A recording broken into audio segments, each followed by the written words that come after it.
welcome back to World Crisis Radio. Yes, the reactionary Republicans say no to additional unemployment insurance. They want to make 3 million Americans destitute in this upcoming holiday season. Nice work, reactionaries.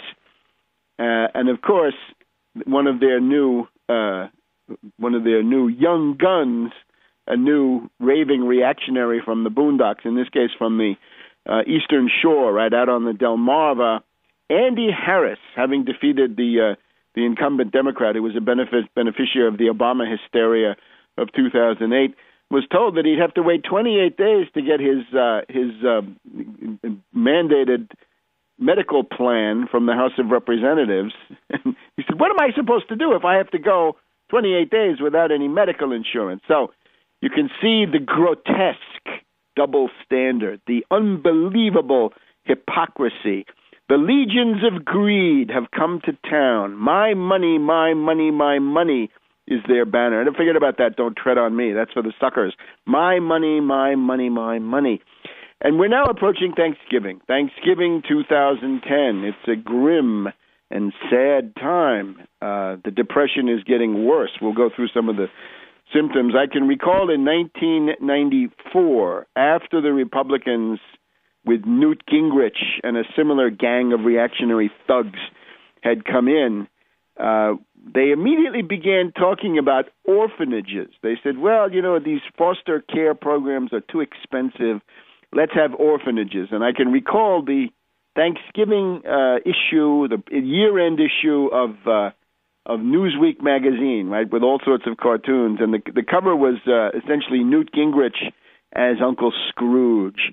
And this is what you're going to see now, the horrors of the Republicans, and not even of the Bush Republicans, because the Bush Republicans, of course, are a corporate Wall Street counting house version, right? George Bush. It's a banking family, as I've documented better than anybody, I guess, in the world. It's the Brown Brothers Harriman banking family.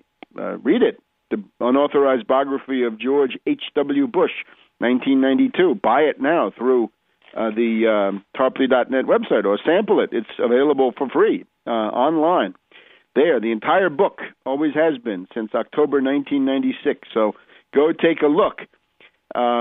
But in those days, this Dickensian cruelty, right, the horrors of the early industrial revolution, that mentality is alive and well in these Republican reactionary thugs and their Tea Party retainers, right, the shock troops. Now, of course, the gutter snipe brigade, as we saw, has been much decimated, right? Miller apparently didn't make it. Bluebeard or Blackbeard or whatever we were going to call him up in Alaska has succumbed to the prim, by now liberal Republican Murkowski. O'Donnell the Witch didn't make it. Angle, death warmed over, also didn't make it. Buck in Colorado fell short. Palladino, the gangster from New York State, didn't make it. Ayotte with his Nazi costume didn't make it. So the gutter snipe brigade, the real hardcore Tea Party types, they've been cut down to size. But of course there are others, and we'll be reporting on that as time goes on. So the Depression, right? We've just the news that's going on in the last couple of days is the attempt to get the hysteria of a new bubble going around the fact that General Motors has now marketed some stock. Well, if you have support in the era of QE2, quantitative easing 2, I would assume that the Federal Reserve, maybe acting through the President's Committee on Financial Markets, otherwise known as the PPT, or Plunge Protection Team, that they decided to come in and prop up GM stock big time. And that is the secret. And now, of course, we're being told that singing tomorrows are at hand. We're going to have new Wall Street bubbles, and General Motors is a symbol and harbinger thereof. Well, I'm afraid not. And let's look at the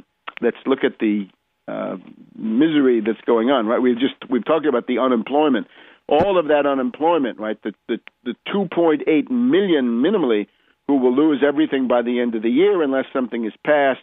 plus the 3 to 4 million who are already in the ranks of the 99ers, plus the others who have just dropped off the screen. Every one of them is a possible foreclosure. Every one of them is a possible ratcheting down of this entire wretched economic situation, which requires New Deal responses. It requires vigorous recovery measures, not prating infantile pabulum about free markets and all the rest of this limited government, ridiculous in a time of depression when the private sector has been decimated and government economic activity is what's holding up the country. They say, well, let's cut that too, because then my money will be worth more. We're told that California is having a hard time marketing its latest bond issue. The interest rates are high. The demand is low. The bid to cover not so good, at least according to the Wall Street Journal. Other municipalities and jurisdictions have not decided. They've decided not to market $700 million worth of bonds that they were trying to put forward. And we're told here on the verge of Thanksgiving 2010, the tax-exempt municipal bond market is a cold, cold world right now for issuers and taxpayers, says Tom Dresslar, spokesman for the California State Treasurer. California has been in the process of marketing a $10 billion bond issue this week. Well, you can do something with revenue sharing from the federal government if you had a real president and with a New Deal plan. You could save them from the worst. You could also shut down those Fitch, Moody's, and Standard & Poor's, which are corrupt agencies, right? Look at them from the point of view of the RICO statute, and you won't be far wrong. But then there's also the question of a recovery, and then you've got to have a plan for a recovery, and we're not getting it. Obama does not have a plan for recovery. The Republicans have a plan of comprehensive economic sabotage in the name of my money, my money, my money. So the depression is getting worse.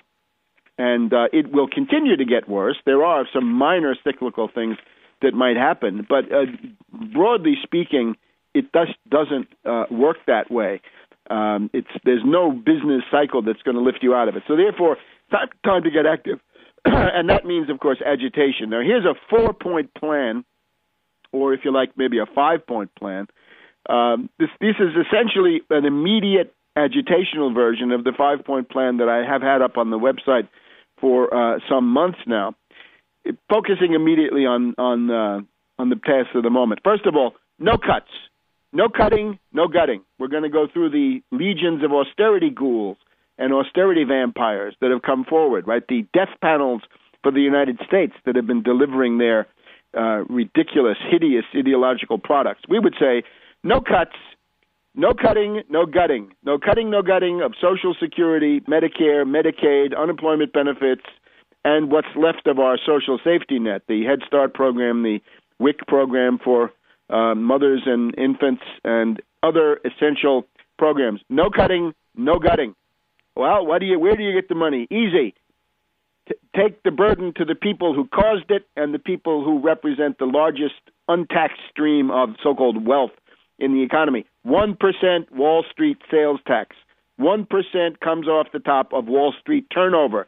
You want to do microsecond trades, you want to do flash trades, you want to do super high-frequency trading, great. You'll pay 1% every time you do. Oh, but that'll interfere with our wonderful creativity and these derivatives that we've cooked up that allow you to lose 200 to 300% of your capital if you go for them. Well, those arguments fall of their own weight.